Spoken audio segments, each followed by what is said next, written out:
Hello, AP Psychology students, and welcome to what I think is just an awesome class. I am actually starting my 16th year of teaching AP Psychology at Edina High School. It is a one-semester class, so I've taught it a lot of times, and every year it gets more interesting to me. Every year I find new resources, and this is a great class to take if you've never had an AP class before. A lot of students have this as their entry point into AP, and they do extremely well.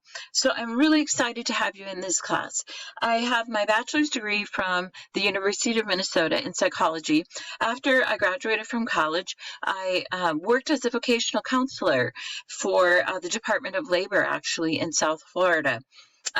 After that, I got my master's degree in education and was so fortunate to end up being able to teach the subject that I love so much, which is psychology, and especially AP psychology. I am a parent. I have 4 young adult children, so I've kind of been through and seen a lot, and you'll learn a lot about my family during the course. I love to tell stories, and with their permission, I like to tell stories about them. All right, so what is psychology? Psychology is just basically the scientific study of behavior and mental processes. So we're going to look at both outward expressions of behavior. Why do some people riot? Why do people use Instagram? And then why do people think that the way that they do, which is also really interesting to study. The goals of psychology are, first of all, to be able to describe behavior and mental process, what's going on, to explain it, why, to predict what will happen in a certain situation, and then finally to control. And in psychology, it is not to control, like mind control or something like that, but to really better the lives of people and make the world a better place. A couple of things that I'd like to go over, and then I'll talk a little bit more about what we'll be doing in the course. You need a folder designated just for this class. Whether you're in the Edina Virtual Academy or hybrid, there are a number of things that I will hand out in class, or you'll want to print out at home. It's just easier that way to use paper. Actually, that's one of the things that research has shown us, is that taking notes on by hand actually is better for encoding information into your brain than it is typing on a computer. You'll need a notebook, a writing utensil. If you're in school, you'll need a face mask. And most of all, I just hope you come with a curious mind and the desire to seek answers to questions that you may have. The nuts and bolts in this class will all be found in Schoology. This is your one-stop shop. Weekly calendars will be in there. Your attendance-based assignments. If you're new to Edina and ABA, that's what that is. So days when you're not in school, if you're hybrid, you'll need to turn in an ABA. And for Edina Virtual Academy students, it's a little bit different, and I'll have to describe that with you when I meet with you in our first synchronous session. I also will be posting for each unit the PowerPoints that we're using, as well as other articles and assignments that you might have, and online resources. I will post my office hours in Schoology. I intend to have them from 3:15 to 4, Monday, Tuesday, Thursday, and then from 8:30 to 9:15 on Wednesdays. These can be in person or they can be via Google Meets. So what will we be studying? The first unit is the scientific foundations of psychology. In this unit, we're going to take a look at how did psychology begin as a discipline, and then we'll look at actual research methods, some research studies, some that are a little bit controversial, and you'll look up your own research study, one of interest to you. We'll look at how we study things like behavior and mental processes, how we analyze data, and then we'll also take a look at ethics as well. Now, this next unit I really, really love. have. At the foundation of all of our behavior and all of our mental processes is the brain. It is our central processing system. And then we'll also look at neurotransmitters and how the chemicals in our body react to do what they do. In this unit, we also look at sleep and dreaming, which also comes from the brain. So it's just a really, really fascinating and interesting unit. And I think students are often surprised at how much they really end up liking this unit. Sensation and perception is quite an interesting unit as well. For example, if you look at this picture, what do you see? Now, depending on what your perspective is, if you're far off, you might see a skull. And in fact, as I'm looking at it right now, that's what I see. The teeth are to the front and to the right on the bottom, and then the eye is above that. But if you take another look, you'll see an old haggard man holding like an hourglass and a brick wall and like a hole or something like that. And then, of course, there's the man in the background holding the boat. Like, what is that about? So we'll look at the visual and auditory systems. We'll look at how we take this external stimuli and turn it into something meaningful. The learning unit is, I think, one of the most important units in this entire course. Many of you have maybe heard of Ivan Pavlov before. You've heard that when the bell rings, the dog salivates, etc.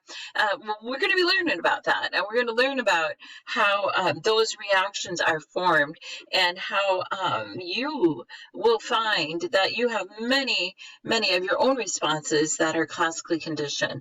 We'll also learn about something called operant conditioning, getting a reward, getting punished. How do these things affect behavior? And we'll also look at observational learning in this unit as well. For example, just how watching someone might affect your own behavior.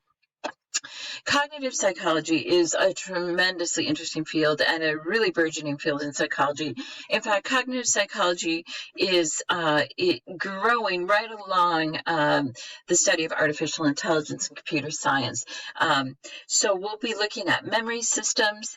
We'll be looking at how we solve problems. We'll be looking at language and how we use language. And language really is just a code, but it's such an important one that helps us to function in life. And then we'll be looking at intelligence and how intelligence is measured and some variations in intelligence. So these are all things that have to do with our thinking and our mental processing. In developmental psychology, we'll be looking at what we call womb-to-tomb psychology. So, what happens physically, cognitively, socially, emotionally, morally throughout the age span. We also look at things like parenting styles and attachment and how they affect the development of individuals throughout life. Motivation, emotion, and personality is actually quite a large unit. In motivation, we'll look at what factors motivate certain behaviors. For some people, the reason I put the roller coaster there is that they're motivated simply by thrill. They need thrill. They're what we call sensation seekers. Some people are motivated intrinsically. They are motivated to do something just because they're interested in it. Emotion looks at how we respond emotionally to different things and some theories that try to explain emotion and what basic emotions are. And then in personality, we'll do a number of different personality assessments. The one that I have pictured here is called the Big Five. And if you look at the letters here, OCEAN. Ocean is a acronym that we use to describe the Big Five traits, and these are actually thought to be the most fundamental traits of personality. But we'll also look at some other theories of personality, theories that are called humanistic, social cognitive, and psychodynamic. That includes the study of Sigmund Freud's work. In clinical psychology, of course, we're going to look at psychological disorders. As you can see from the picture here, we'll be looking at psychological disorders from the biopsychosocial lens. In other words, they're not so easy to categorize. And there are multiple factors that are involved in the development and onset of psychological disorders. We'll look at the major categories of disorders, such as anxiety disorders, trauma disorders, OCD disorders, schizophrenic disorders, mood disorders. We'll also look at treatment options and how we can treat different disorders in different ways to have the desired outcome of better mental health. This is a really important unit. We'll bring in some case studies and look at individuals and hopefully be able to diagnose them and understand what's going on. Really, really important unit. And then finally, we'll end with social psychology. Now, I'll introduce some social psychology studies early in the course. This is a picture of a mass wedding. It took place in the 1980s in Madison Square Garden. These were people that had joined an organization called the Moonies. Now, many people would say, why on earth would somebody get married at Madison Square Garden to somebody they had never met before, by the way? And what social psychological factors are involved in individual decision making. And so we'll look at a lot of concepts regarding social psychology, also a really interesting unit. So what can you expect in class? You should expect to take some notes every day. I mean, we have a lot of information to cover. It is a college level class. We'll do activities that reinforce concepts. I like to show a lot of video clips that illustrate the content. Psychology content is all around, and it's like in every TV show, sitcom, whatever. There's so many examples of psychological concepts. And then other small group and partner activities as able, considering that we are in a pandemic. Our grade will consist of summative exams, which will be about every 2 weeks. They will be in one of two formats, multiple choice or free response. And a free response question in psychology is very much different than something that you might have written, for example, in a history class. They're not essays. They're taking the concepts and applying them to real-world scenarios, and I will teach you about that in class. Your formative assignments will be 30% of your grade. This will include your attendance-based assignments, some unit assignments that are outside of the unit assignments. They are a significant part of your grade, so please do make sure that they're done. And do follow the reading calendar to reinforce concepts, and I will be giving that to you. The AP exam is Tuesday, May 11th, 2020 at, 2021, I have the date there wrong, at noon. This will include 100 multiple choice questions and 2 free response questions. And I realize that that is obscured by my picture at the bottom corner here.